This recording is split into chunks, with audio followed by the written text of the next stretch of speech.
The moment I saw Derek's face drop when our boss played my recording in front of the entire leadership team, I felt 18 months of torment finally lift off my shoulders.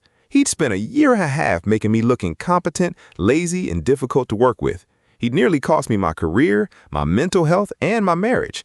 But he made one critical mistake. He forgot that I was paying attention. I joined Meridian Consulting Group as a senior project analyst in January of last year. At 34, I'd finally landed what I thought was my dream job: great salary, excellent benefits, and a clear path to management. My first week, everyone seemed friendly enough, but one person stood out immediately: Derek Holloway. Derek had been with the company for 6 years. He was charming, always quick with a joke, and seemed to know everyone. During my onboarding, he offered to show me the ropes, take me to lunch, introduce me to the right people. I thought I'd found a work friend. I was so incredibly wrong. The first sign came about 3 weeks in.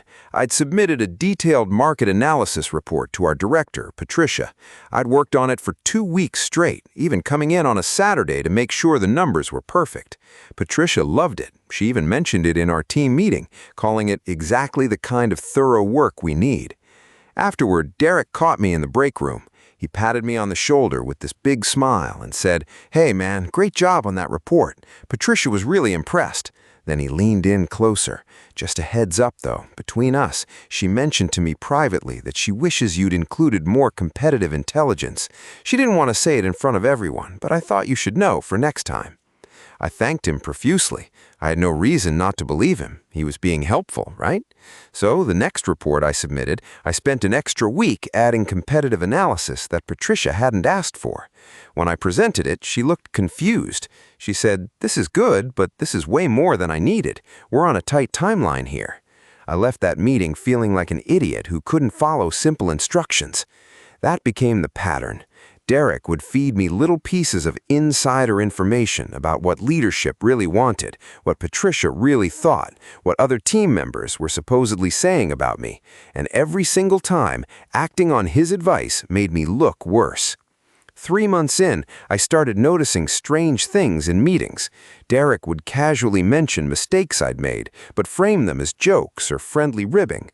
"Oh, you know how Marcus is with deadlines," he'd say with a laugh, even though I'd never missed a deadline in my life. Or he'd reference conversations we'd never had. "Remember when you told me you weren't sure about the Henderson account? Turns out you were right to be worried." I'd never said anything like that, but correcting him in front of everyone would make me look defensive.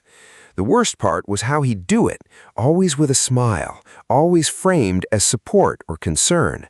"I'm just looking out for you, man. I only mention it because I want you to succeed."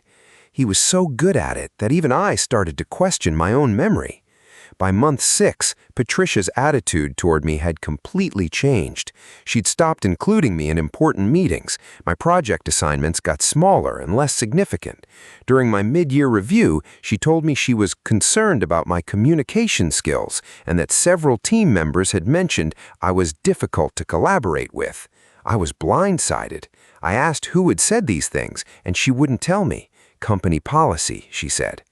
I went home that night and couldn't sleep. My wife, Elena, found me sitting in the dark at 2 in the morning. I broke down and told her everything. She listened, then asked me one question that changed everything. "Who keeps showing up every time something goes wrong?" I started paying attention, really paying attention. Over the next few weeks, I began documenting everything. Every conversation with Derek, I'd immediately write down what he said and when. I started noticing he only gave me his helpful advice when we were alone, never in writing, never with witnesses. And the timing was always suspicious, right before a big presentation, right after I'd received praise, right when I was about to be assigned a high-visibility project. Then I caught him in his first provable lie. He told me Patricia was unhappy with my quarterly projections and wanted me to redo them before the board meeting. I was about to start over when I decided to verify it first. I emailed Patricia directly, asking if she wanted any changes. She responded saying the projections were perfect and she was presenting them unchanged. When I mentioned this to Derek, casually, just to see his reaction, he didn't miss a beat. "Oh, she must have changed her mind after I talked to her. Good thing it worked out." The lies rolled off his tongue like water. I started recording our conversations. My state allows one-party consent, so it was completely legal. I bought a small voice recorder that looked like a pen and kept it in my shirt pocket. For 3 months, I recorded everything. What I captured was damning. Derek telling me Patricia thought my work was sloppy when she'd actually praised it in an email that same day. Derek suggesting I skip a team meeting because it's just administrative stuff right before a major project was assigned. Derek recommending I not apply for a promotion because between us, they've already decided on someone internal. But the recording that changed everything came in month 14. I was in the copy room when Derek walked in, not realizing I was behind the printer. He was on his phone with someone, laughing. I heard him say, "No, Patricia eats it up. I just tell her Marcus said something, she believes me. Guy's completely clueless. By the time they push him out, I'll have his senior role locked down." I stood there frozen, my heart pounding so loud I was sure he could hear it. He finished his call and left without ever seeing me. I had him. I finally had him. I need to stop here for a second, because this was the moment I had to make a choice. I had evidence, but using it wrong could backfire completely. Should I have gone straight to HR, confronted Derek directly, just quit and walked away? Subscribe if you think I was right to keep gathering evidence. Drop a comment telling me what you would have done with that recording, because what I decided to do next was risky, and I'm still not entirely sure it was the smartest move. But keep watching, because this story is far from over. I decided to build an airtight case. One recording of a phone call wasn't enough. I needed to show a pattern, and I needed witnesses who could corroborate what Derek had been doing. I started reaching out, carefully, to colleagues Derek had interacted with. I chose people I'd noticed him treating the same way. Small comments, helpful suggestions that somehow always backfired. I approached Jenny from accounting first. We grabbed coffee outside the office and asked her directly if Derek had ever given her advice that turned out to be wrong. She stared at me for a long moment. Then she started talking. Derek had convinced her to delay submitting a budget report because he'd heard the CFO wanted changes. The delay made her miss a critical deadline, and she'd received a formal warning. She'd always wondered how Derek knew what the CFO wanted when he was 3 levels below him. Then there was Marcus from operations. Yes, another Marcus. Derek had told him that our IT director had complained of his aggressive tone in emails. Marcus had spent months second-guessing every message he sent, becoming so passive that he'd been passed over for a team lead position for lacking initiative. I found 4 people with similar stories, 4 people Derek had systematically undermined while pretending to be their friend. We started meeting outside work, comparing notes, building a timeline. The pattern was undeniable. In month 17, I compiled everything. The recordings, the documentation, the written statements from colleagues, and the email trails showing how Derek's advice contradicted reality. I put together a 40-page document with timestamps, context, and evidence. I didn't go to HR. I'd seen how HR operated at this company. They protected management and minimized liability. Instead, I requested a meeting with our division VP, a woman named Sandra Chen, who had a reputation for integrity. I told her I had evidence of systematic workplace manipulation that was affecting multiple employees and that I wanted to present it with witnesses present. She agreed to a meeting the following week. She also agreed to keep it confidential. The day of the meeting, Sandra had assembled a small group. Herself, the head of HR, Patricia, and a representative from legal.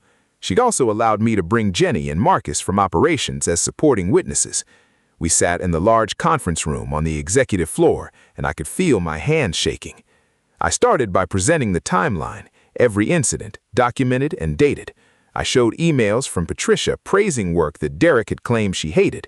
I showed calendar invites for meetings Derek had told me to skip. I presented the written statements from my colleagues, each one describing the same pattern. Then I played the recordings. The room went silent as Derek's voice filled the air. His casual cruelty, his calculated lies, his open admission that he was trying to push me out. Patricia's face went pale. She looked like someone who just realized they'd been played for a fool for years. The head of HR asked if Derek knew about this meeting. I said no. Sandra picked up the phone and asked her assistant to bring Derek to the conference room immediately. The 7 minutes we waited felt like hours. When Derek walked in, he was smiling, probably assuming this was some kind of recognition meeting.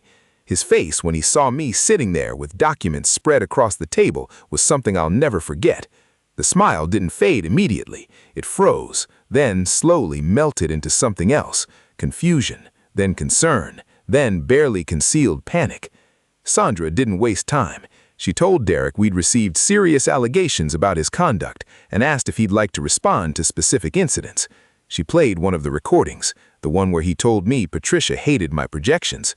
Derek tried to explain. He said it was a misunderstanding, that he was just trying to help, that I must have taken things out of context.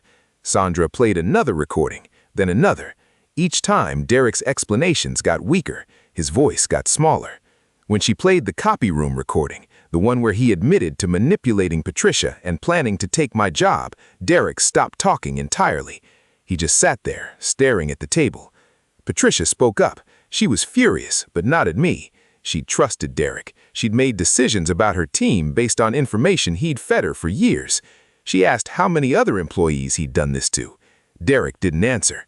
The meeting ended with Derek being escorted to HR for a formal disciplinary process. He was terminated 3 days later for creating a hostile work environment and engaging in conduct detrimental to colleagues. No severance, no reference. Patricia called me into her office that Friday. She apologized, genuinely apologized. She said she should have verified information before acting on it, and she committed to rebuilding trust with the team. She also told me the senior project manager position, the one Derek had been angling for, was mine if I wanted it. I took it. The colleagues who came forward with me all received apologies and had negative marks removed from their records. Jenny got the recognition she deserved for her budget work. Marcus got his team lead position. We'd all spent months or years being gaslit by someone who smiled while destroying us. Last month, I ran into someone from Derek's new company at a conference. Apparently, he's already started his old tricks there. I gave them my email address and told them to reach out if they ever needed documentation tips. Some people never change, but now neither will I. I'll never again ignore the patterns. I'll never trust without verifying, and I'll never let someone make me question my own reality. Thank you so much for watching until the end. If this story resonated with you, please hit that like button and subscribe so you don't miss the next one. And if you've ever dealt with a workplace manipulator, a narcissist who made you doubt yourself, or anyone who tried to destroy your career while pretending to be your friend, I want to hear about it. Drop your story in the comments or send it to us directly. Your experience might be featured in an upcoming video. Until next time, trust your instincts, document everything, and never let anyone dim your light.